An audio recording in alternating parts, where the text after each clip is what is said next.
नमस्कार, मेरा नाम है सुमित सिंह मेहता। हाजिर हूँ सामने क्वांटम मैकेनिक्स से रिलेटेड एक और नया लेक्चर लेके। आज का हमारा है लेक्चर नंबर 6। ठीक है, तो बात कर लेते हैं कि आज के इस लेक्चर में हम किस टॉपिक को कवर करने वाले हैं।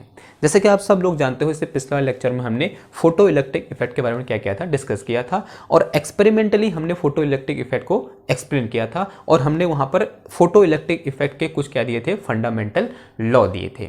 आज हम क्या करेंगे कि हम ये देखेंगे कि classical theory photo electric effect को एक्सप्लेन करने में क्यों फेल हुई। तो ये बहुत इंपॉर्टेंट सा क्वेश्चन है कि why classical theory fail to explain photoelectric effect. Photoelectric effect को एक्सप्लेन करने में जो क्लासिकल थ्योरी है वो फेल क्यों हुई। एक बहुत इंपॉर्टेंट क्वेश्चन है आपके यूनिवर्सिटी के एग्जाम के लिहाज से भी, और एक कॉन्सेप्ट भी है बहुत अच्छा सा। ठीक, तो क्वेश्चन लिखिए, पहले क्वेश्चन लिख के चलते हैं, फिर उसको एक्सप्लेन करते हैं। तो क्वेश्चन लिख के चलिए, क्वेश्चन लिखिए। यहाँ पर क्वेश्चन आता है, कभी कभी आपके पेपर में 2 नंबर का आ जाएगा कि वाई लिखेंगे हम क्या, why classical theory fail to explain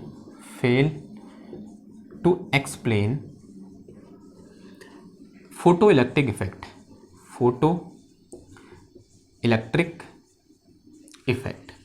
photoelectric effect को क्लासिकल थ्योरी क्यों एक्सप्लेन नहीं कर पाई। उससे पहले थोड़ा बहुत जो हमारे पास law of photoelectric effect है उनको देख लेते हैं। याद है आपको किसी को law of photoelectric effect क्या है? Law of photo electric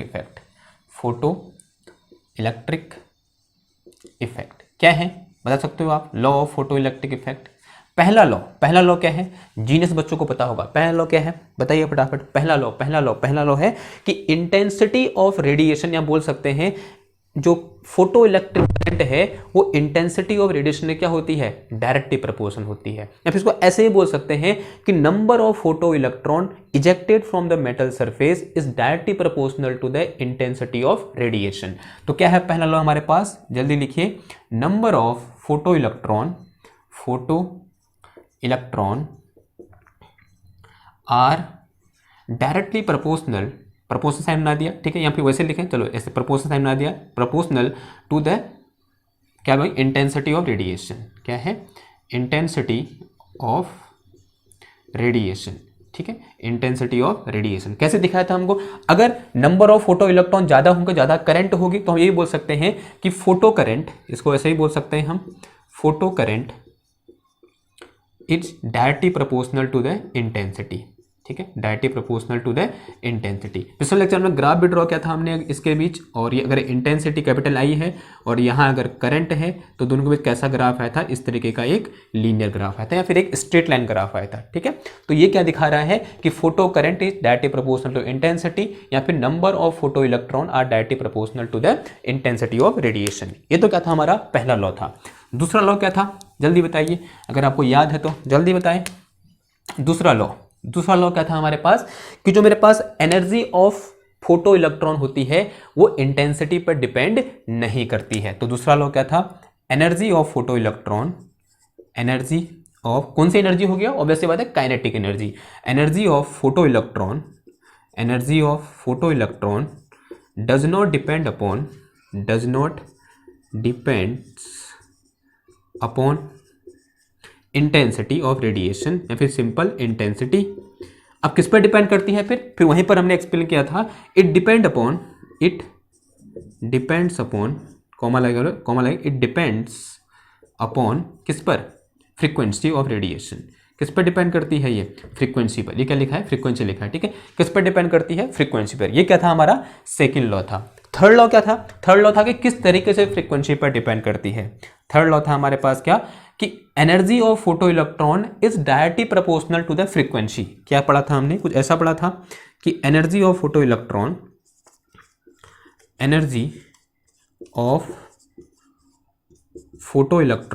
is directly proportional to the frequency. किसके प्रोपोर्शनल होता है वो, फ्रीक्वेंसी के directly proportional. Frequency of radiation पूरा लिखो, फ्रीक्वेंसी ऑफ रेडिएशन। ठीक है, आप ऐसे प्रोपोर्शनल साइन मत बनाना, जब वहां पेपर में लिखोगे आपने पूरा लिखना है कि इट इज डायरेक्टली प्रोपोर्शनल, ऐसे करके। ओके, नाउ चौथा क्या था हमारे पास, चौथा पॉइंट बताओ। चौथा पॉइंट कुछ ऐसा था, ठीक, अगर मैं इसके लिए ग्राफ बनाना चाहूँ, ठीक है, वहीं से चौथा पॉइंट भी आएगा। अगर मैं इसके लिए ग्राफ बना तो कुछ ऐसा ग्राफ आया था, ठीक है। अगर मैं यहाँ को क्या बोलूँ, दिस इज काइनेटिक एनर्जी और ये क्या है, फ्रीक्वेंसी है। तो हमने देखा था कि अगर किसी इलेक्ट्रॉन को इजेक्ट करना है तो इसकी फ्रीक्वेंसी, मिनिमम फ्रीक्वेंसी कितनी होनी चाहिए, थ्रेशोल्ड फ्रीक्वेंसी के बराबर होनी चाहिए। कुछ ऐसा ग्राफ आया था काइनेटिक एनर्जी और फ्रीक्वेंसी के बीच, और ये जो फ्रीक्वेंसी थी इसे हमने क्या बोला था, थ्रेशोल्ड फ्रीक्वेंसी। अगर किसी रेडिएशन की फ्रीक्वेंसी थ्रेशोल्ड फ्रीक्वेंसी से कम हो तब वो इलेक्ट्रॉन को इजेक्ट नहीं कर पाएगी। ठीक है, तो यहां पर चौथा जो हमारे पास लॉ है वो यही है, क्या है वो, minimum frequency require, minimum frequency required to eject electron is called, क्या कहते हैं हम उसको, थ्रेशोल्ड फ्रीक्वेंसी। वो इसे मिटा दूं, इज कॉल्ड थ्रेशोल्ड फ्रीक्वेंसी। तो लिखो इज कॉल्ड थ्रेशोल्ड फ्रीक्वेंसी, उसे हम क्या बोलते हैं, थ्रेशोल्ड फ्रीक्वेंसी बोलते हैं। ठीक है, minimum energy require to eject electron from metal surface भी लिख सकते हो, from metal surface is called threshold frequency. And ये भी पढ़ा था हमने, for different metal this threshold frequency is different and this threshold frequency is important चीज है ये, कि ये पेपर में आता है, this threshold frequency is property of matter. किसकी होती है ये, मेटल की प्रॉपर्टी होती है, जिस मेटल से वो इलेक्ट्रॉन इजेक्ट हो रहा है। This is property of metal. क्या होती है ये, प्रॉपर्टी ऑफ मेटल होती है। डिफरेंट मेटल के लिए थ्रेशोल्ड फ्रीक्वेंसी की वैल्यू क्या होगी, अलग अलग होगी। यानी पोटेशियम के लिए अलग होगी, जिंक के लिए अलग होगी, निकल के लिए अलग होगी, यानी अलग अलग के लिए अलग अलग। ठीक, क्लियर हुई बात। नाउ जो हमारे पास लास्ट यहाँ पर लॉ था वो क्या था, कि there is no time lag between incident of radiation and ejecting of photoelectron. क्या था, there is no time lag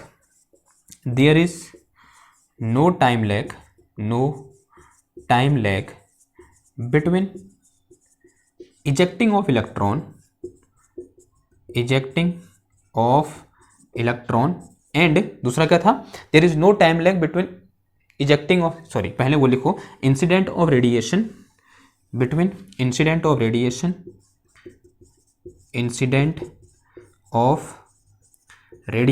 and ejecting of electron, दोनों के बीच कोई टाइम लैग नहीं होता। जैसे ही रेडिएशन इंसिडेंट होता है वैसे ही वहां से फोटो इलेक्ट्रॉन क्या हो जाता है, इमिट हो जाता है, बशर्ते उसकी फ्रीक्वेंसी क्या हो, थ्रेशोल्ड फ्रीक्वेंसी के बराबर या फिर उससे ज्यादा हो। क्लियर हुई बात। तो ये क्या थे हमारे पास law of photoelectric effect थे, इनको नोट करिए। अब देखते हैं कि क्लासिकल थ्योरी ने इन लॉ के बारे में क्या बोला। ठीक है, तो इसे नोट करिए, फिर इसे मिटाते हैं हम, फिर बात करते हैं कि क्लासिकल थ्योरी ने इसको किस तरीके से एक्सप्लेन करना चाहा। आप नोट करिए, नोट हो गया। ठीक है, चलो मिटाते हैं। ओके, आप पॉज करके नोट कर लेना। ठीक, मैं मिटा दे रहा हूं इसको।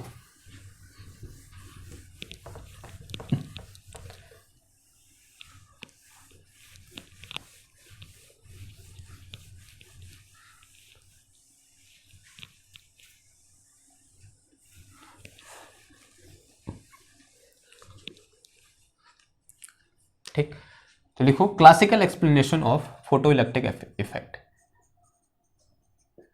क्लासिकल, हमने वो क्वेश्चन में हटा दिया, क्वेश्चन रहने देना। क्लासिकल एक्सप्लेनेशन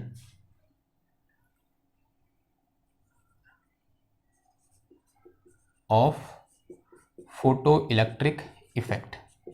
ठीक है, नाउ सबसे पहली चीज क्या बोली, क्लासिकल मैकेनिक्स से ध्यान देना।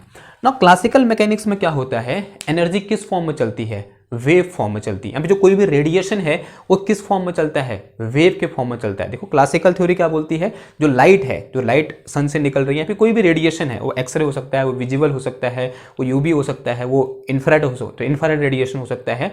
कोई भी रेडिएशन है वो किस फॉर्म में चलता है, वेव के फॉर्म में चलता है। तो क्लासिकल मैकेनिक्स पहला तो क्या बोलती है, radiation travel in form of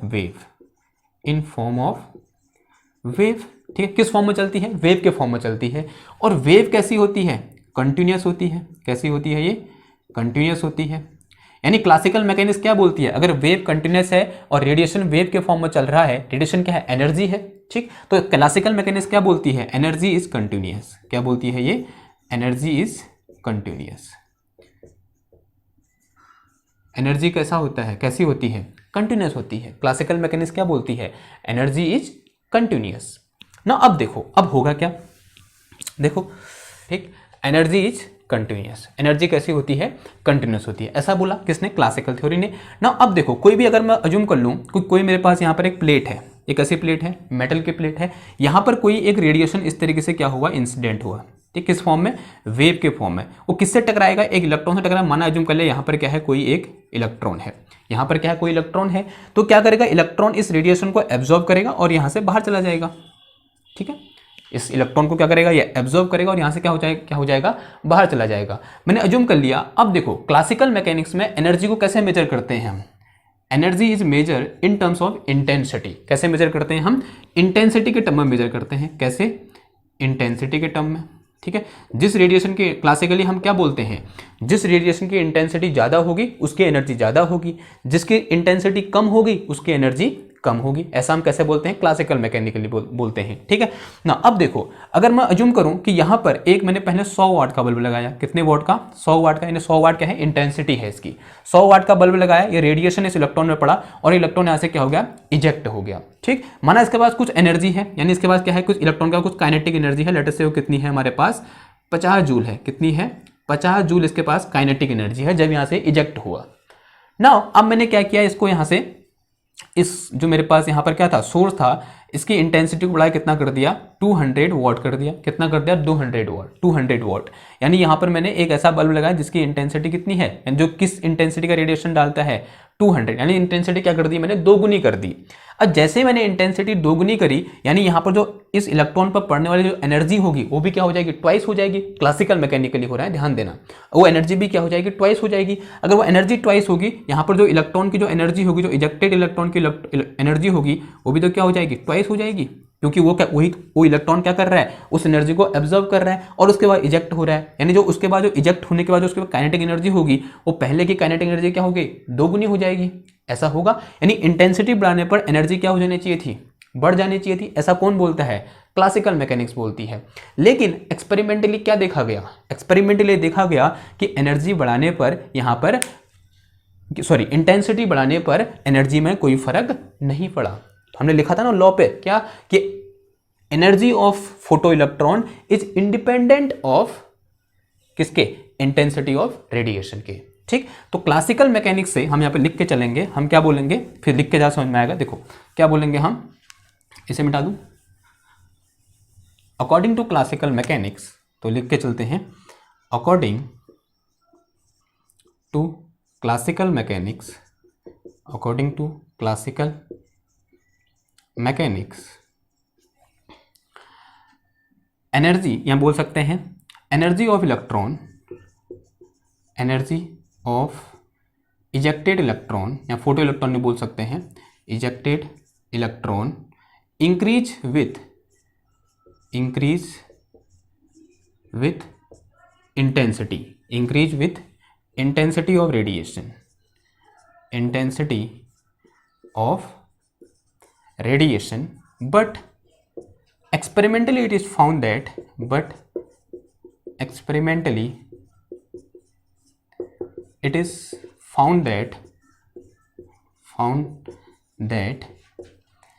energy of electron is independent of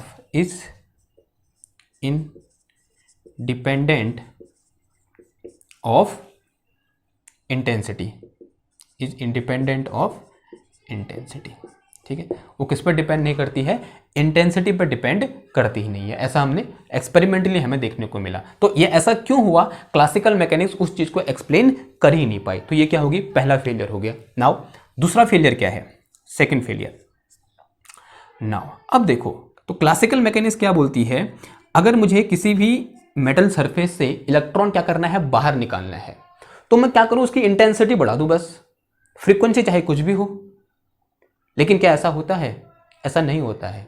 हमने पढ़ा था पिछले वाले अभी थोड़ी देर पहले कि किस पर डिपेंड करती है? फ्रीक्वेंसी पर डिपेंड करती है।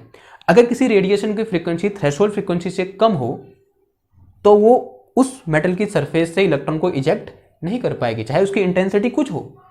ठीक, तो लिख के चलेंगे, अच्छा समझ में आएगा। ठीक है, क्योंकि हम फेलियर पढ़ रहे हैं ना, जो हो ही नहीं सकता वो पढ़ रहे हैं हम, तब थोड़ा अजीब सा लग रहा है। देखो क्या है, क्लासिकल मैकेनिक्स से, classical mechanics say that, classical mechanics say that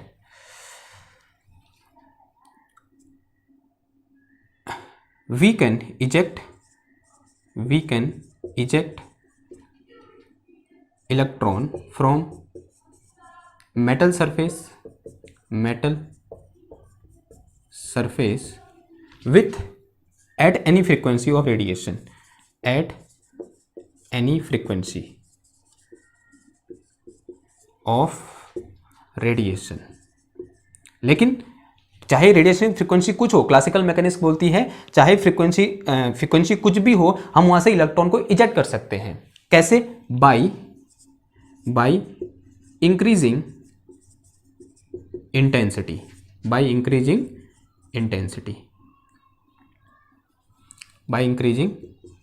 increasing और डिक्रीजिंग बोल, चलो इंक्रीजिंग लिखो, increasing intensity.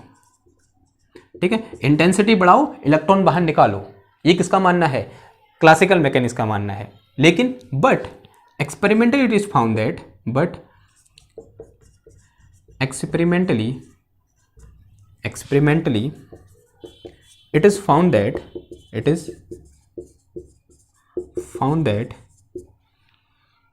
if frequency of radiation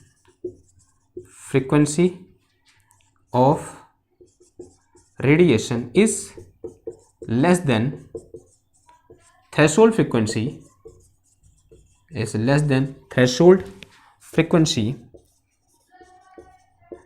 frequency, then it cannot eject electron from metal surface,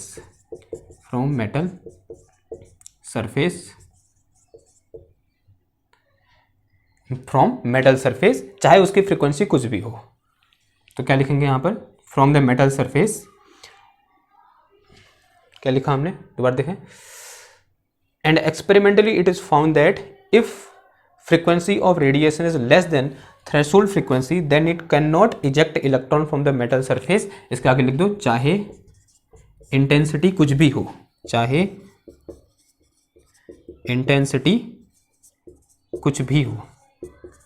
चाहे इंटेंसिटी कुछ भी हो, वहां से इलेक्ट्रॉन बाहर नहीं निकल पाएगा अगर उसकी फ्रीक्वेंसी क्या हो?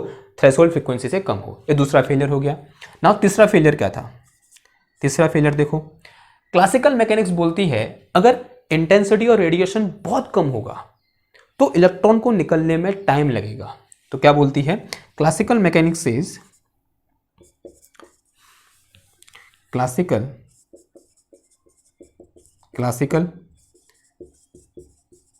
Mechanics says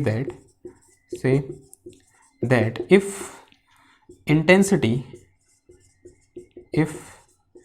intensity of radiation is feeble, यानी क्या हो? बहुत कमजोर हो, feeble, then there is time lag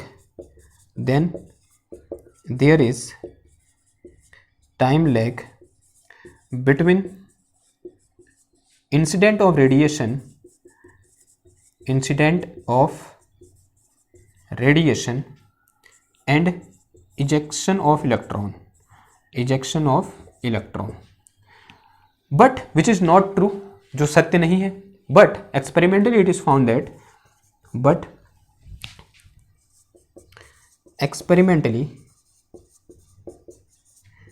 it is found that there is no time lag, between incident of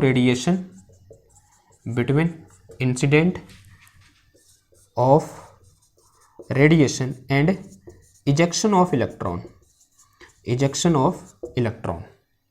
और यहां पर एक और इंपॉर्टेंट पॉइंट है, ऐसा कब होगा?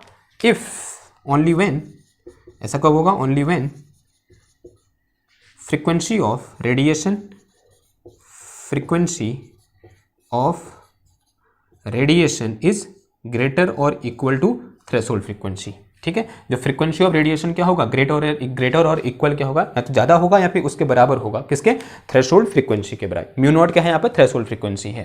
ठीक है, उसके नीचे होगा तो वो इजेक्ट ही नहीं होगा। ओके, क्लियर हुई बात। तो ये क्या थे, ड्रॉबैक थे किसके, क्लासिकल मैकेनिक्स के। क्लियर हुई बात। ठीक है, नाउ अब उस समय तो सिर्फ क्लासिकल मैकेनिक्स थे हमारे पास, लेकिन जब 1900 में, कब, सन 1900 में प्लांक ने क्या किया, एक नया पोस्टुलेट दिया। उन्होंने बोला कि एनर्जी कंटिन्यूस तो होती ही नहीं है, एनर्जी कैसी होती है, डिस्क्रीट होती है। और ये बोला एनर्जी एक छोटे छोटे बंडल ऑफ एनर्जी के फॉर्म में चलती है, या बोल सकते हैं पैकेट ऑफ एनर्जी के फॉर्म में चलता है कौन, रेडिएशन। जिस पैकेट ऑफ एनर्जी को उन्होंने क्या बोला, फोटोन बोला, जिसकी एनर्जी कितनी होती है, एच न्यू एनर्जी होती है। ठीक है, डिस्कस किया था हमने फोटोन के बारे में, एच न्यू एनर्जी होती है। कितनी एनर्जी होती है उसकी, एच न्यू क्या होती है, एनर्जी होती है। नाउ फिर आगे जाके कब, सन 1905 में, 1905 में आइंस्टीन ने क्या किया, फोटो इलेक्ट्रिक इफेक्ट को प्लांक के पोस्टुलेट के हेल्प से क्या किया, एक्सप्लेन किया, और एग्जिस्टेंस ऑफ फोटोन को भी क्या किया, एक्सप्लेन किया। इस तरीके से दोनों का एक्सप्लेनेशन हो गया। दोनों को क्या किया उन्होंने, एक्सप्लेन किया कि फोटोन भी एग्जिस्ट करता है, ऐसा उन्होंने बोला, क्योंकि उन्होंने उसकी हेल्प से फोटो इलेक्ट्रिक इफेक्ट को क्या कर दिया, एक्सप्लेन कर दिया। ठीक है, तो फोटोन का भी एग्जिस्टेंस हो गया, यानी लोग मान लगे कि हाँ फोटोन एग्जिस्ट करता है, और फोटो इलेक्ट्रिक इफेक्ट को क्या कर दिया, एक्सप्लेन कर दिया। तो आने वाले नेक्स्ट लेक्चर में हम डिस्कस करेंगे कि किस तरीके से आइंस्टीन ने प्लांक पोस्टुलेट की हेल्प से फोटो इलेक्ट्रिक इफेक्ट को क्या किया, एक्सप्लेन किया, जो कि क्या है, बहुत इंपॉर्टेंट है। ठीक है, आपके पेपर के लिहाज से भी और कॉम्पिटिटिव एग्जाम के भी लिहाज से भी। ठीक है, वहां पर एक Einstein photo electric effect equation आती है, फोटो इलेक्ट्रिक इक्वेशन आती है, जो कि बहुत इंपॉर्टेंट है।